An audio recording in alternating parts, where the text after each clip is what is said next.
Hello, Facebook universe. 1 minute while I get everything queued up here. If you would like to grab a journal or your things for Yoga Nidra, you can do that now. If you want to write me a little message about how you're feeling, you can do that now. All right, start a watch party. Okay, hang on.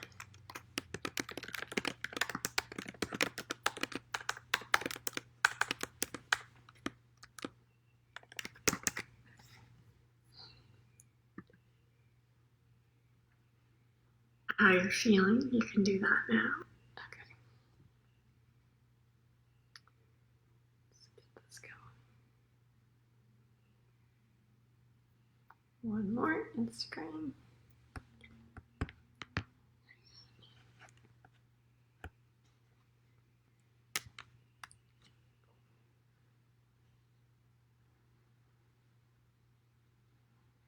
All right, we are live everywhere. Hello, Instagram. Hello, Facebook. Hello, friends. Hi. I've got a visitor here with me today. My favorite little love bug. Hi, Mahadevi. Hi, Alexandra. Guru Kiran, Ulrike, Nikki, Linda, Ray, our global family. So happy to see you all. Thank you for being here. Welcome, welcome. Hi, Jane, all the way in Whidbey Island, out on the West Coast. Puget Sound, Krishnadas in California. We got Sweden in the house. Hi, everybody. How are you, buddy? Great. So Santiago's enjoyed these, but he's ready to have his mom back in the middle of the day. So we're going to be taking a break for a little bit here for this. I'm about to, as I mentioned yesterday, I'm about to launch a podcast called Conversations Matter. It's so good. I'm so excited. I was just listening to all of them and just one last listen. They're very, very powerful, interesting, meaningful, funny. There's so much in there. We interview really very, very special humans who are change makers and inspirational figures in this world. So I think you're going to really enjoy it. That will launch hopefully next week. I don't have an exact date yet, but it's coming soon. We just have to wait for iTunes to approve it, and then we're good to go. So I'm going to be working on that. I'm going to be working on my writing. I'm going to be taking a technology break. Anybody else out there feel like we are, my little daily update about how much time I spend has gone way up? Anyone else out there? Has that happened? I'm ready to bring it way back down again. Even though I have loved these so much. These have been so meaningful, and I do plan to come back and do more soon. But I'm also going to practice what I share with you and honor the fact that a technology break feels good. So Krishna Das says, I want to do a few days in silence. Silence is so healing. It's so necessary. I totally recommend taking that time in silence for anyone who feels like they need it. Today we're going to talk about love and joy because the two are intrinsically connected. So love and joy are, even though the topic is joy, love is very closely associated with joy. When we live close to love, when we live close to creating circumstances where we feel love and connection, when we get close to circumstances in which we feel the potential for love, there is this tickle of joy that starts coming up. That tickle of joy is something that is a really interesting indicator of how we're living our lives. Now, the first thing I want to tell you is, actually, before I dive into this, I just want to say, I promised myself I would say this early on. For anyone who is able to make a financial offering, I truly appreciate it. I've left the links. It's mollybirkholm@gmail.com, or you can get on Venmo and do it at Molly-Birkholm. It's in the notes. You can click it there. So if you've gotten value out of this, just like you would going to a yoga class or a meditation class, if you want to make a financial offering of any amount, that's great. And like I've said every time, if you don't have the ability, I totally respect that. And please don't worry about sending anything. Just take it in. And if you could, though, make an offering, because energetics are important. And this is a really important lesson in general, when we take without sharing something back, we cut off the flow of creative energy. We cut off the cycle. And so oftentimes, we think just financial. Of course, that's not true. Like, it's also energetic. If you are receiving something, you should give something back, whether it's to that person, to someone else. If these are valuable, share them with someone else. But that is one of the really important laws of life to learn. Sometimes when our flow of abundance stops, and when I say abundance, I don't just mean financial abundance. I also mean abundance of love, abundance of joy, abundance of connection, abundance of friendship, abundance of creative insights and inspiration. When we stop feeling that, and this is to answer Angela's question from yesterday too, when we stop feeling that, a lot of times it's because we have stopped giving. Because when we put something out into the world, that is the lens that we start seeing things through. And that is what comes back to us. If you like science, it's the law of cause and effect. If you're interested in more of the yogic philosophy, it's the law of karma. What we give, we receive. And it's just not receiving from the outside world. We also receive our own internal experience of giving. So those two are intrinsically linked. So anytime we start to feel like the flow of money stops, or the flow of creative inspiration or opportunities or friendships or love, anytime we see it stops, it's a really important thing to look at. What is it that I want to receive? And I want to share with you now, it's a really good lead-in into our topic on joy. I want to share with you now that, for those of you who don't know, the 4 steps of alleviating karma, which are, they're essential life lessons, I think. I think that if the more we understand them, the more we know that we have a direct ability to affect outcomes in our life, the more power we feel like we have. Remember, we were talking about, we feel trauma, we feel suffering when we feel like we are victims of a circumstance, when we feel like we don't have a choice. If you look at any trauma you've felt in your life, any suffering you felt, I guarantee you'll find a place where you feel like you didn't have a choice. So the second we start taking the matters into our own hands and realizing that what we give, we receive, there's a law of cause and effect. What we put out, we receive. The second we start realizing that connection, that cycle, is the second we start breaking free from those stuck places. Now, that doesn't mean that all the giving has to be external. And this is such an important life lesson. I think we always externalize this notion of giving. Maybe the thing you need to give is yourself more sleep, or a bath time and a good book, or more meditation or yoga, or more people in your life who inspire you. Maybe you need to give yourself silence. A number of you are mentioning in the comments that you feel like you need some mauna, you feel like you need some silence. These are all things you can give, and then you will receive the benefit of that. Because that's how it works. It's a direct circuit. So the 4 steps of alleviating karma. So sometimes people say like good karma, bad karma. A lot of the ways karma is talked about is not really like the real definition of karma. This is not a whole class on karma, but it's joy is a karmic effect. So it's important that we understand this. But the 4 steps of experiencing karma. A karma is a seed you've planted that's harvesting.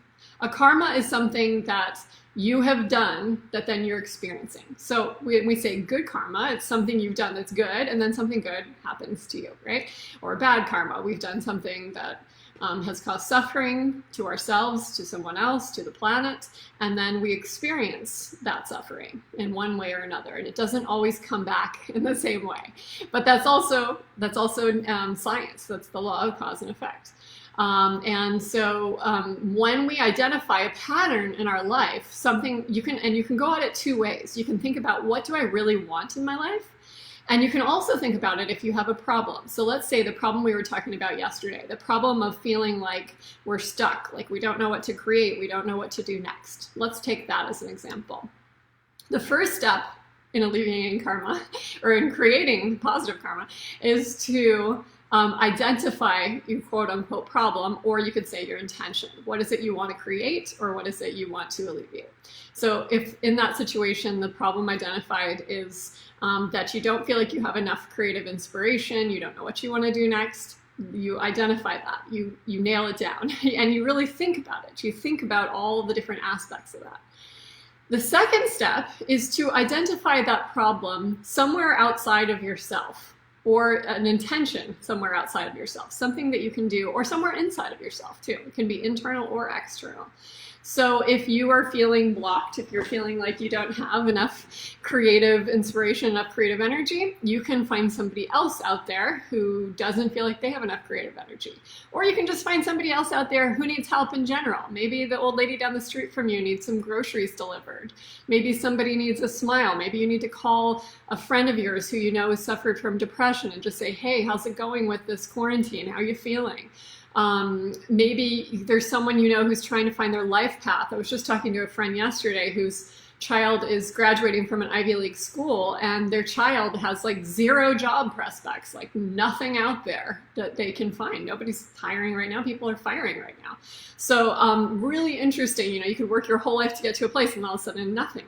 And so when we can find someone, anyone who has something or who needs something, we can find a way that we can alleviate their suffering. And we have to not just identify how we can do it, but we want to be real skillful about it. So the more you walk this path, it's not just giving someone something like the way we want to give it. Real giving, and whether you're giving to yourself or someone else, is giving to someone or the planet or whatever you're giving to in a way that they can receive it, in a way that they can hear what it is you're trying to share, in a way that they can receive that gift of whatever it is you're trying to give. And so this is a huge piece. And is that making sense? You can type in if it is or not landing, because when we give, there is a deep level of compassion that's really necessary to understand how to give to someone. We can do what it is that we've been doing, and we can go back to the place that we've been doing it on all these sessions, is what I mean, and saying, okay, here's what I'm feeling here, and then I can feel out into that other person, here's what I'm feeling there. How can this person receive some alleviation from suffering? How can this person receive some gift of joy, or some gift of insight, or something that's there? And that's really crucial. You can't just want to give to somebody and expect that they receive it. That's not their obligation to receive it. And let's just say if a gift is not wanted, it's not a gift, and it's true. And so find somebody else. There's billions of people in this world that are suffering. You can find somebody who wants to receive your medicine. And don't think it has to be a billion people. It can be one person. It can be yourself. Really, it's best to start with yourself. When we can learn to really give ourselves what we need, we learn that love language of how to listen deeply to what's needed for safety, for comfort, and then we learn how to share with others. So we find somebody else who may have a problem. So my friend yesterday, when he was telling me about his child who had just graduated, I started thinking, I was like, oh, I have a project they can do. And so I sent that over to my friend, and then and said, please hook me up with your child. I really want to connect. I have this project they can work on. And then 2 hours later, I swear to God, another friend of mine reached out and said, my son works at Xbox and he's looking for someone to do some online wellness programs for their staff. Like instant, like that, like 2 hours later it happened. And it was just from thinking about how something happened. Now, it doesn't always happen that quickly. It's not always so direct. And, some people will say, well, is it because of that happened? That's actually what you do for a living and it's really needed right now. But I think the more we do start to notice patterns, the more we'll realize, we'll accentuate the the realization that what we put out into the world is what comes back to us, whether that's love, kindness, compassion, friendship, forgiveness. What you can give to yourself, what you can give to others, is the secret of manifestation. Krishna Das just put in manifestation. It is the root cause of it. So again, the steps: identify your problem or your intention of what you want to create, identify someone else with the problem, and then do something to support them or yourself to help alleviate the root cause of their suffering. Now, why are these daily love experiences important? Why are all the beautiful offerings that everyone's giving during this time so important? Because the root cause of our suffering is feeling that we are separate from our true nature, that we are separate from consciousness, that we are separate from the whole. That is the root cause of suffering, is perceiving that we are separate from it.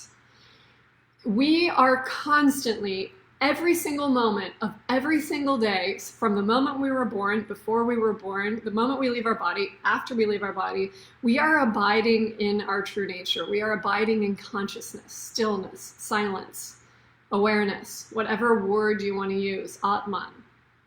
We are abiding in our true nature. The problem is that we have attached to the story of this outside world, this body, this name, this age, this job, this location, these roles. We have attached to the story so much that we can't see that which is the most real part of ourselves, which is consciousness, which is that stillness, which is that wholeness.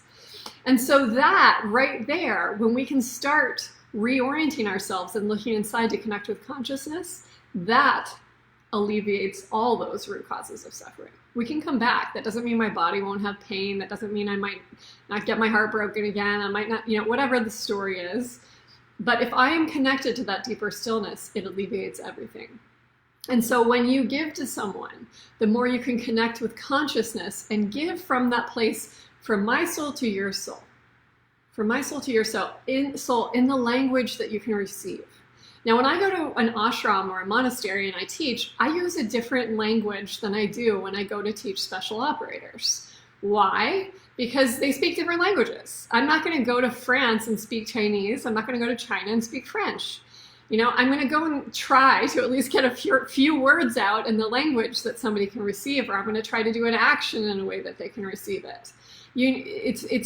Part of it is really focusing on the way in which you can cultivate connection in that situation and connect with love. Remember I said at the beginning, love and joy are intrinsically connected.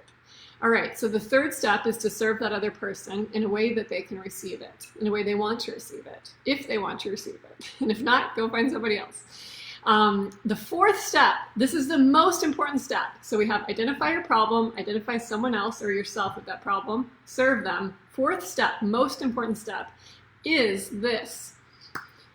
Are you ready? This is big, so please take it in. After you do the action, you should spend time meditating, reaffirming, writing the action that you did, the action that you created, how the effect it created, and meditating on how it is that you helped people. Now, this is not an exercise of the ego. This is not I'm so great. I help all these people. I did that great thing today. I'm going to post it on Facebook. I'm going to post it on Instagram. I'm going to tell everybody about it. It's not that. That's not what we're doing. That is an exercise of the ego. What we're doing is looking at how we felt into their suffering. We found a way that we thought that we could alleviate it. And then we're looking at how, if what we did actually created that outcome. So it's a real practice of self-awareness where you're looking at how you can alleviate the causes of suffering and giving people exactly what they need, and then you're deepening that rut. So if you ever go to the beach, and Santi and I, we live right by the beach, we ride our bikes over there all the time. Well, not currently because we're not allowed to go there, but usually we do.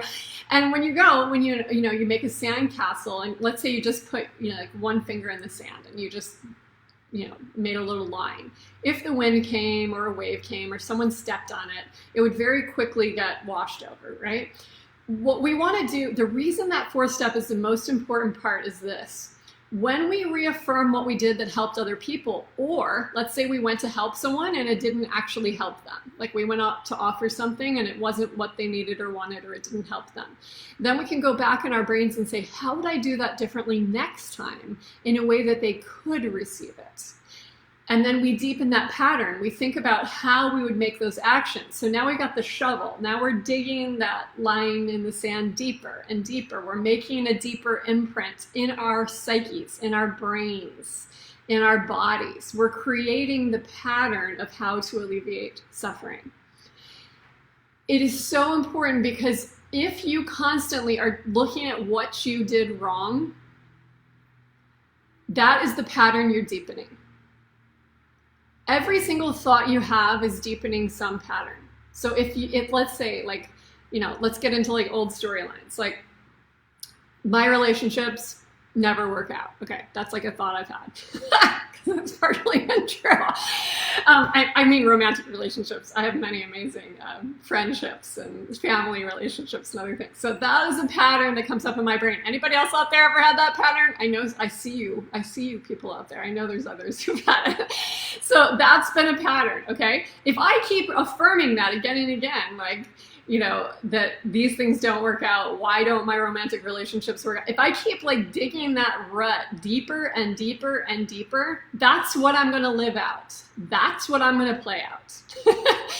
Ooh, ooh, hi, yes, yeah. I knew I wasn't alone. Okay, so when I keep repeating that of like, why did I choose that again? Why did I find that again? What's wrong with me? Why do I keep doing that? That's the pattern I'm creating. I'm digging that rut deeper and deeper. If instead I then look at somebody else, because there's always people, pattern recognition, Pat says, there's always people in our lives whose relationships aren't working out, right? That's reality. So if my action in that situation would be to go to the person and say, like, let's talk about this. Let's find out, why is it working? Why is it not working? And we can instead start to look at what we actually can do to alleviate the root cause of suffering. Where am I going away from myself, and how can I be proactive in not having that happen again? How can I be proactive in creating the joyful, loving circumstances that I really want to live in my life, of putting my safety, my health, my wellness, my kids' safety, health, wellness, all of that, my peace of mind, my inspiration first. So we start deepening that pattern. This is the life I want to create. This is what I want. So we're deepening the pattern of what I want. We're deepening the pattern of what other people want when we think about how we serve others and how we can help them find that which they are also looking for. Because like we keep saying, what we want in ourselves, what we want for ourselves, the whole world is wanting the same things. So when we work on ourselves and we discover these deeper pieces of wisdom and truth, we're then able to share them with others. That becomes the natural expression of it. And ultimately, your presence is what teaches. Your presence, your insight, your wisdom will have such a potency that even just like a drop of it will go in so deep. The things that are embodied truths in you, you don't need a lot of them. You need that little dose, and it will start to expand. If you can be so fully present with anything, the separation starts to melt away, and you will start to connect even more fully with consciousness. Why is that important for joy? We are talking about joy today. Why is that important? Because suffering exists, like we're saying, in separation. Suffering exists when we want reality to be different than what it is. I've said it, I think, every single class we've had. But I'm saying it because we need to hear it 1,000 times. I also need to hear it 1,000 times. So when we can identify where we are wanting reality to be different than what it is, and instead of pushing against it, we can start to live it in our own lives and say, I am going to meet this sadness. I'm going to meet this fear. I'm going to meet this disconnection with loving, open-heartedness, curiosity, exploration, an attitude of finding connection, even in the midst of the sadness, even in the midst of the anger, even in the midst of the fear. When we can do that in the moment, we will find joy no matter what is happening. Joy is not dependent upon our external world being perfect. So many times people think joy, like there's this whole positive psychology movement. A lot of it's like, think your way to happiness. And yes, your thoughts are related to happiness, but it can get very nauseating very quickly, like you're eating cotton candy or something. It's like this sickly sweet thing when, somebody tries to like override all the lower, quote unquote, negative, lower emotions. An emotion is just an emotion. If we have happiness here, we have sadness over here. You know what happiness feels like because you felt sadness. You know what calm feels like because you felt anger. You know what joy feels like because you have felt the opposite. They are two sides of the same coin. You don't get one without the other. And people always ask me, like, why do you like working with trauma so much? Because I really love working with trauma.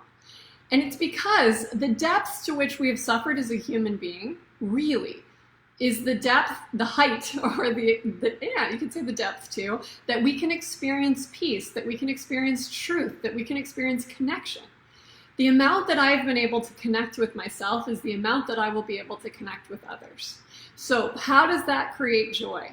When we can meet something in the realization of its truth, when we can meet something really in the depths of the truth, you will have joy co-arise with whatever is coming up.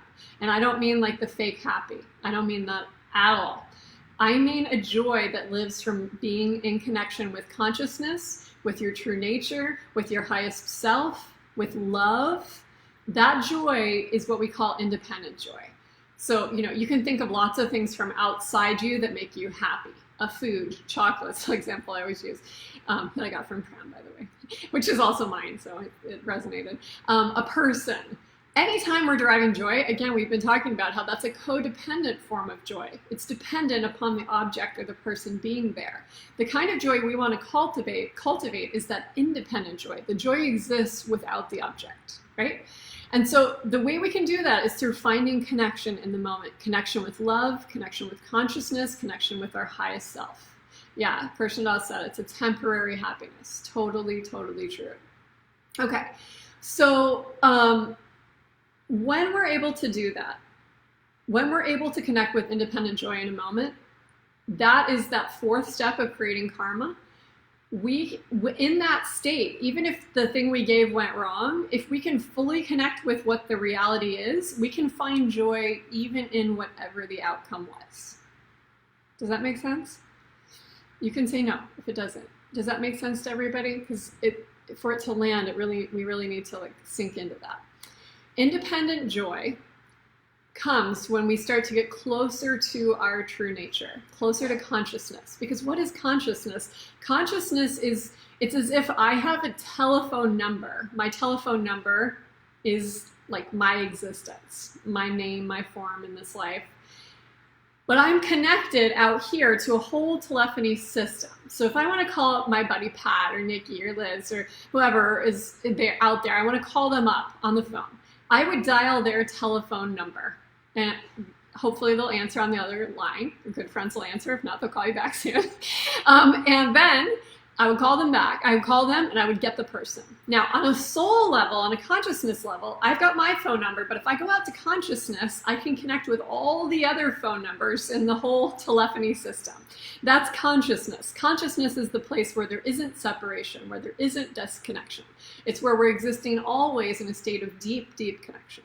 And so when we move out to consciousness, we have this opportunity to connect with the part of ourselves that's not the only one that's felt heartbreak or lost our sense of purpose or not felt healthy or not felt good or not wanted to get out of bed in the morning. We start to realize we're not the only one. Every single human's like that. Every single human is like that.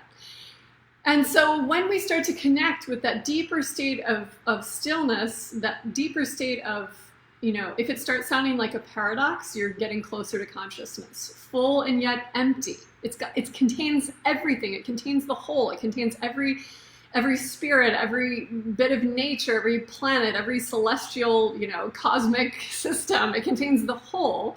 And yet when you're in the midst of it, it feels like nothingness. It feels like stillness. That's why when we're doing a yoga nidra and people come back and they'll say, I wasn't asleep.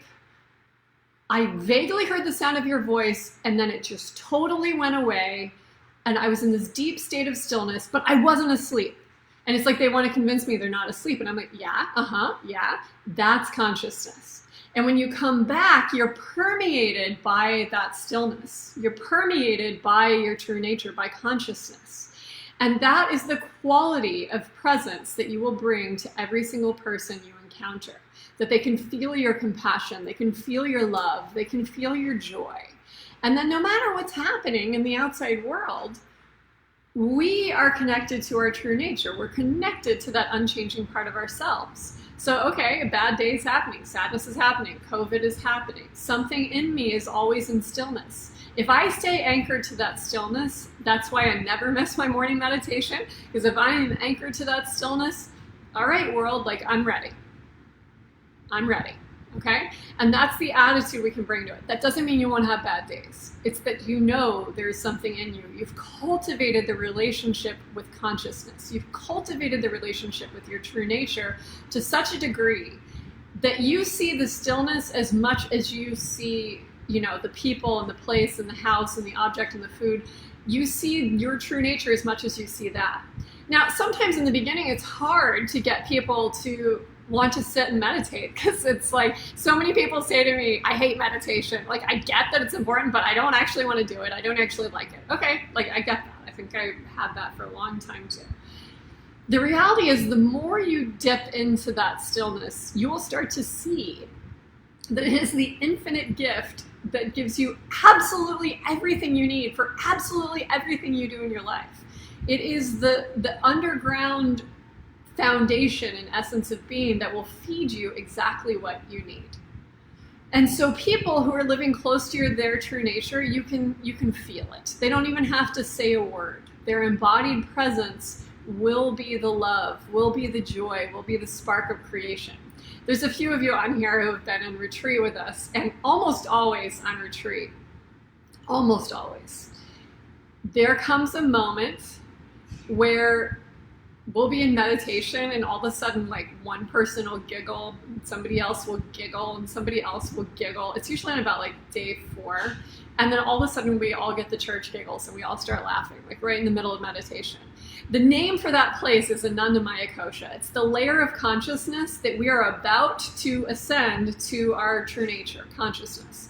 And when we start hitting it, it feels like this effervescent, bubbly joy, like it starts lighting us up, it starts illuminating us, bringing us that effervescent nature, because we feel ourselves getting closer to the stillness. We feel ourselves getting closer to that true nature.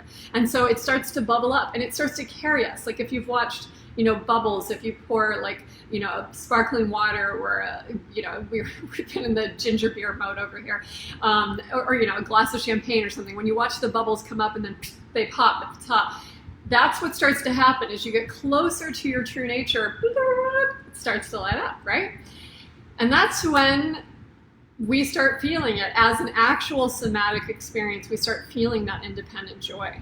And that's when the dance party happens. That's when all the stuff, we start coming out. All right, yeah, I'm stuck in my house probably for months. Let's be realistic here. And yet I'm going to find joy in the moment. Joy can be here. It's not dependent on the outside. I've created the internal conditions where joy can exist. I've planted the seeds of karma. Every time you get on the meditation cushion, you are creating the karma for you to experience peace. You're creating the karma to experience love. You're creating the karma to experience joy. And so that connection is the nourishment. It is the richness that we can feed ourselves with to constantly be connected, okay? Question came in. If consciousness is so joyful, why do you think we resist it? It's an excellent question. We have been taught by this world that our value is this brain, this body, what I can do. You know, it's an age, it's a size, it's a it's a degree, it's a award, it's some success factor that we can pin in our bio that becomes us. We've been taught that is the value. And we should be taught, and that's how I'm trying to raise my kid, and that's what I'm trying to share with the world, is that consciousness, that connection, is the only thing you will have when you are on your deathbed or in your moment where life falls apart, because it will. If it hasn't yet, it will. I'm sorry to be the bearer of bad news, but everyone's life falls apart sometime. That's just the way it is. Or at least you'll lose somebody you love, or something will happen, the job. So in those moments, all of a sudden, those external things, they go away. So this is one of the reasons why we resist it, because we have been so indoctrinated that the external ramifications are more important than the internal. We have placed our value on that, when really the value comes from that internal experience. Also, it comes, another reason, there's so many, this could be like an entire thing unto itself. We resist it because we have become attached to our suffering. Our suffering is familiar. Our suffering is known. Our suffering makes us feel. And like I was saying yesterday, even worse than suffering is to be numb, like like they say that kids who have been abused or people who have been abused, they say sometimes you will go to the abuse just so you can be seen, just so you can have connection for a minute. And so our suffering is similar. It's like we are so attached to it that and in some way we don't believe that we can experience peace. A lot of it goes back to self-love. A lot of it goes back to, what do you believe yourself to be? If you believe yourself to be a body with an age and a name, if you believe yourself, one of my clients right now is a top athlete who has retired, and all of a sudden his entire sense of self-worth has disappeared. Like he can't connect with it anymore. Like he lost everything. And so even though he didn't, he's totally successful. He has every opportunity. Everybody loves him. It doesn't make sense, but it does, because he has placed the value on the name and the form and not on consciousness. And so through connecting with consciousness, he finds that place. So we have to turn the volume up on the value of being connected to consciousness. And if we can't find where it is where we want to do it, we have to go back to looking at self-love. And we have to go back to looking at the places where we still go against ourselves, the places where we judge ourselves, the places where we're afraid, the places where we sink into deeper states of, the old tapes, the old stories. And so we resist because in some way we don't think we deserve it. So the next thing I want to say is we should all I think everyone should go to therapy. As I always say, I love therapy. I go to therapy every single month, and I have for 20 years. I think it's great. Sometimes I go more than once a month. We should do the therapy. We should do the inner work to learn to love all those places inside of ourselves. We should do that. However, and please hear this, real self-love comes, even if we have to fight our way to make ourselves do that meditation, real self-love comes when we can connect with consciousness, because then we feel that part of ourselves that is untouched by anything that has happened or anything that ever will, that is healthy and whole and complete, just exactly as we are. And here's the secret. You don't have to earn that. You don't have to achieve it. That's your true nature. Your true nature is peace itself. Your true nature is love itself. You're already that. You don't have to achieve it. That is your true nature. The stillness, the wholeness, the peace, the joy, the love. That is your true nature. It is your birthright. You came in with it. So that's the good news. You don't have to achieve it, and so in that way, why do we resist it? Well, there's a thought concept of resisting it, but something's in there that isn't. And so when we go into it, when we can actually go in and explore it and start to feel it, and that's why I love Yoga Nidra, the guided meditation, because so many people can feel it. And I'm telling you, I've taught this now. I started at the VA in January 2007. And I was teaching in the psych ward. I was teaching in the mental health hospital. And it was so interesting because here we are in a place where people have placed themselves or been placed because they are not safe to themselves or society in some way. And so they have come into this place for deep healing. And so, of course, you see like, the laundry list of all the mental health conditions. You can read about their story of all the quote unquote brokenness. Now that, and also like when I go to the safe house and work with the human trafficking survivors, I've heard the same thing, and I'm telling you thousands of times. People come into those classes, and I used to get, when I worked at the VA, I would get them after exposure therapy. I was the class they came to after exposure therapy, where they were exposed to the things that were their traumas. They would come to me right after.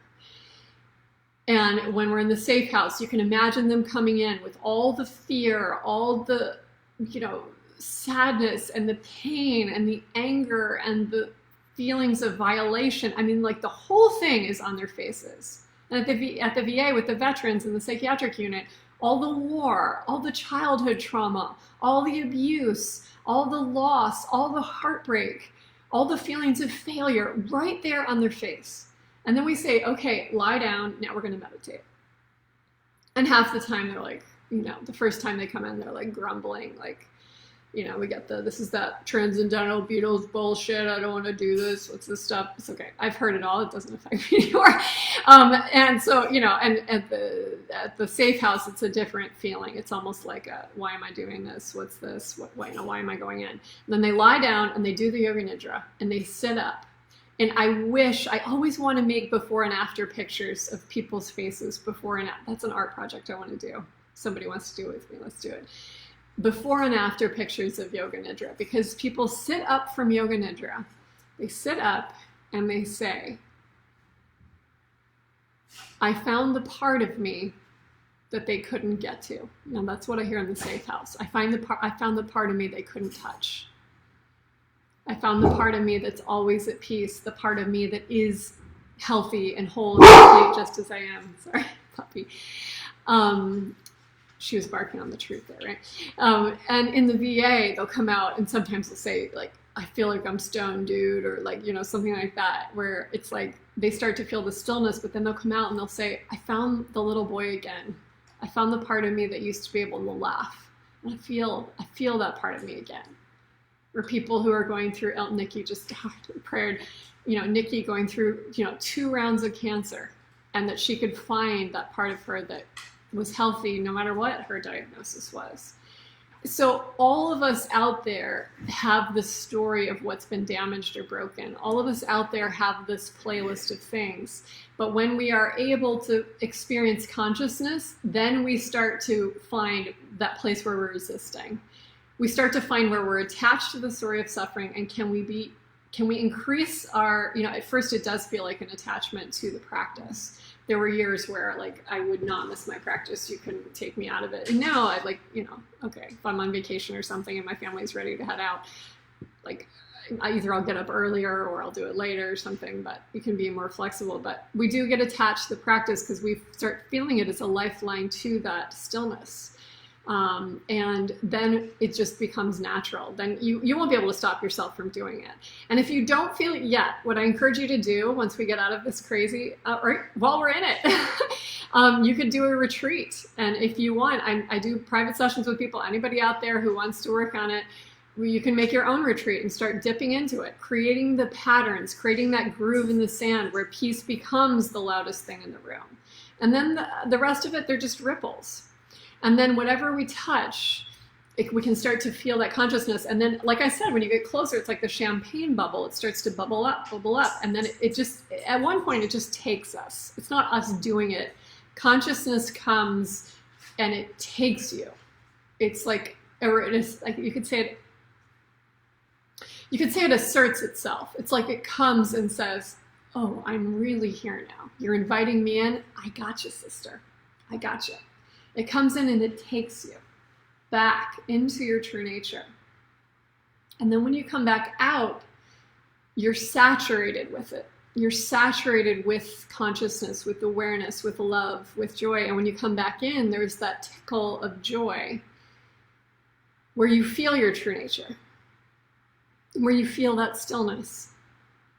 And then when you come back, it just becomes the natural expression. You come back infused with it. You come back with it as the backdrop becoming the foreground. Consciousness becomes the foreground. Remember that story I told the other day of the Dalai Lama where the interviewer asked him, you see the worst suffering on earth and yet you're always laughing, you're always happy. And he said, don't you feel it? Don't you feel their pain? And the Dalai Lama said, I feel everything. But the peace is more than that. The more we taste that peace, the more you will make time for the practice. We make time for what is most important to us. And if you haven't been making time, it's because you haven't placed a high enough value on your peace. And so do the therapy, but also just keep doing it. Even if it's just a leap of faith. There are lots of people on this feed right now who have come to me and said in the beginning, I can't do this. Like, I don't deserve it. I did too many bad things in war. All these things have happened, or I'm not worthy of this, or all the stories of why we don't do it. I've heard them, not them all, because always new ones show up, but I've heard a lot of them. And all these people, eventually, if you just show up, sometimes you just, even if you don't have faith initially, your own faith, you can ride on somebody else's faith. If there is one message that I can share with all of you, it is that this peace is your birthright. It is already here. You don't have to earn it. It is your birthright. You already deserve it. There's no deserving it. It is who you are. It's everything else that's the story. Consciousness is your true nature. It's the only thing that is unchanging. And so we sing a beautiful song, and I'm going to sing it right into this next experience here. We're going to do a little yoga nidra around joy. But in this, one of the phrases is asato ma satgamaya, tamaso ma joytirgamaya, mritchor ma mritam gamaya. That means lead me from the unreal to the real. Lead me from the darkness to the light. Lead me from death to immortality. And that is the sankalpa. We were talking yesterday about sankalpa, that deep, heartfelt intention. Of course, the gardeners come just in time for yoga nidra. That's the deep, heartfelt intention that is drawing us forth, that wants us even more, I think, than we want it. It wants us as much as we want it, because that's our true nature coming back to get us, coming back to grab us. So we cultivate the patterns, and when you can't create the pattern, go and hang out with people who can, because you'll be able to get a wave of it from being close to the people who can. We have this rule we talk about a lot in a retreat. It's like, look very closely at the 5 people you spend the most time with. We become the 5 people we spend the most time with. So if you don't like the person you are, I would look closely at the 5 people, and you will see the roots of it in those people. Okay, and then find people. Sometimes people come, people go, but you can, at least a few of those, you can pick who those people are. And put a couple people in that 5 who really are lifting you up into the elevation of your highest self. Whether it's through friendship or a therapist or a teacher or a new community in some way, find those people and start creating the conditions around you for joy to occur, for peace to occur. We create the conditions for it, we go out, we come in, and then do things that bring joy to others. Do things that bring connection to others, peace to others. And the more you share it, the more it will come into your own life. Okay, so we are going to do a little chant now. This mantra that I'm going to do is the Mahamrityunjaya mantra. If you know it, please feel free to chant along. It is a very ancient mantra. It comes from the Upanishads, which are some of the Vedas, the ancient texts. And this is the mantra for alleviation of suffering. And so we're chanting today for all beings who are suffering. We're chanting that they may find alleviation from their suffering, alleviation from the cycle of birth and death, and from the inner trappings of how we still are living in suffering every day in some way. If you don't know it, that's okay. It doesn't matter. You can just tune into the vibration. Sanskrit is a very ancient, it is the most ancient language, actually, historically. Sanskrit is a vibrational language, so you don't actually have to know what the words mean. The words will reveal themselves to you when you spend time meditating on them or connecting with them. I got a few funny notes yesterday. People are like, "You actually read the Sanskrit dictionary?" Ask anybody in my life. I actually read the Sanskrit dictionary. I love it, and I meditate on these words because they hold the vibration, they hold the energy. Okay, so we're going to do the mantra, and then I'm going to take us out into a sweet experience of joy. Like I mentioned, if you can make a financial offering, if you've been enjoying these sessions, please do. My PayPal and Venmo are in the notes. And if you can't, please do drop me a note. Make that circuit complete. Tell me what's been valuable or meaningful for you. And that is an amazing thing. And even if you make a financial donation, you can still do that. I still love to hear from you. All right, so I'm sorry there may be a leaf blower or a lawnmower in the background, but that's just life. We find our joy in the midst of it. Okay, so get comfy.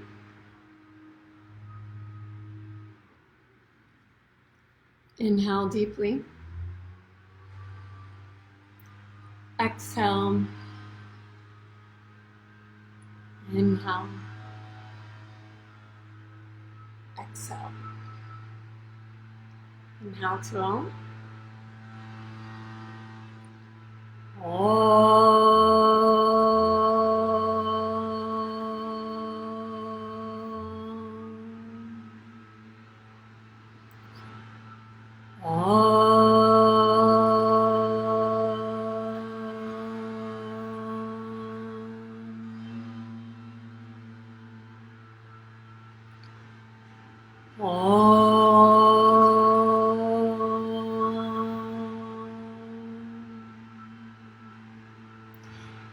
Triambakam yajamahe sugandhim pushtivaranam urvarukamiva bandhanam richo mokshyamamritat. Om Triambakam yajamahe sugandhim pushtivaranam urvarukamiva bandhanam richo mokshyamamritat. Om Triambakam yajamahe sugandhim pushtivaranam Urdvarukamiva bandhanam richo mokshyamamritat. Om sarvesham swastir bhavatu, sarvesham shantir bhavatu, sarvesham purnam bhavatu, sarvesham mangalam bhavatu, sarve bhavantu sukhina, sarve santu niramaya, sarve bhadrani pasyantu markashe tukapang bhavat. Asato ma satgamaya, tamaso ma jyotirgamaya, mricho ma mritangamaya. Om purnamadam purnamidam purnat purnamudachyate, purnasya purnamadaya purnamivavashishate. Om shanti shanti shanti. Om peace peace peace. Jai to all of our teachers of how to find joy in the midst, including beautiful gardener, leaf blower. Sorry, now I'm getting the church giggles. Okay, so we're going to do a little yoga nidra now, and then we will conclude. Just for those of you who hadn't heard at the beginning, this will be the last Daily Love for a little bit. I am going to check out a technology and check in with my kid and my creative practice and the launch of my podcast. So I'll be back soon. I'm not sure what form these are going to take, but please know that my love is always here, and I'm always here. If you need something, please do reach out. It's been really special for me to share this experience with you all, and thank you for showing up. Thank you for being a part of it. I am sincerely grateful for the chance to share these daily love experiences with you. And they'll be back soon. All right, so a little yoga nidra out to connect with joy. Feeling into the symphony of experience of being you. All the physical sensations. Your beautiful breath.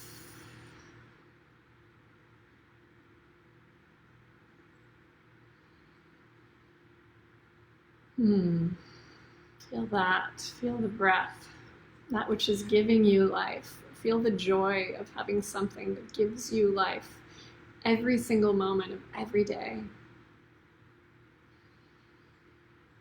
using that breath to feel into the joy of being human in this moment, of being you in this moment. All the sensations, just this. Not looking outside of just this moment to connect with the joy that's here. So breathe it in a few times, breathing in the love, breathing in the joy.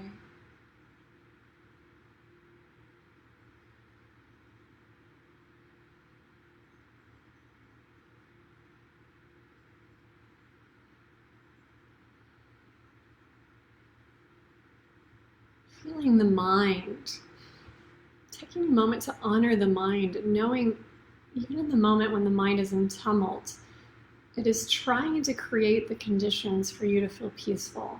It's trying to process. It's trying to find its way, even when it's throwing up difficult emotions like anger, fear, greed, jealousy.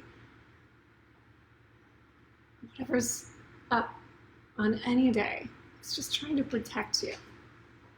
The root of protection is wanting to feel safe. So feel that and encounter whatever the mind is tossing up. Encounter it, really meeting it. Find the joy that arises when you really meet any emotion, knowing how deeply it wants to be felt and seen and heard.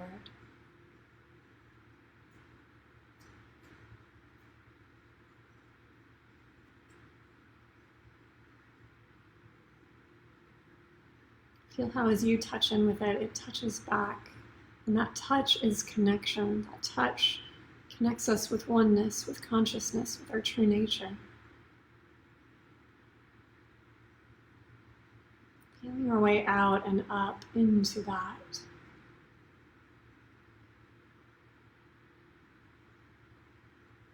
Feeling the heart open and alive. Welcoming you exactly as you are.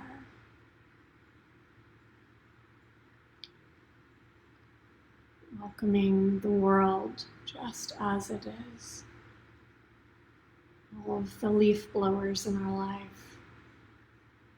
Take a second just to meet them.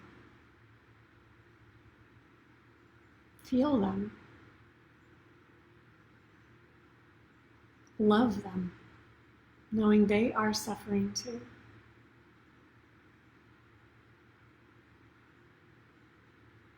And keep welcoming whatever consciousness touches with such openness, such sweetness, that it touches back with love, touches back with kindness, touches back with truth.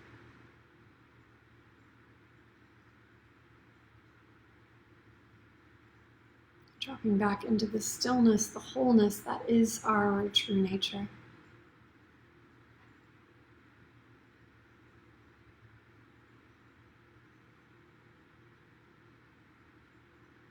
Feeling how it comes up to get you. Permeates you, it holds you. Got you. We're in this together. We are one. Feel into the oneness, the wholeness of your true nature. Beyond separation. Consciousness arising, unfolding, becoming our present moment experience.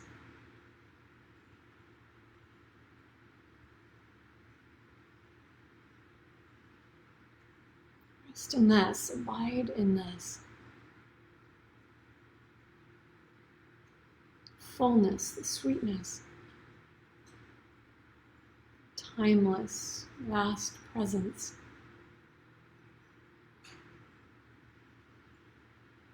Feel the effervescence in you, the joy that comes from meeting a sensation, a breath, an emotion, heart, another person, nature. disease, challenge, illness, conflict, meeting it with connection and finding the joy that arises through connection. Consciousness dancing through our thoughts, through our words, through our deeds.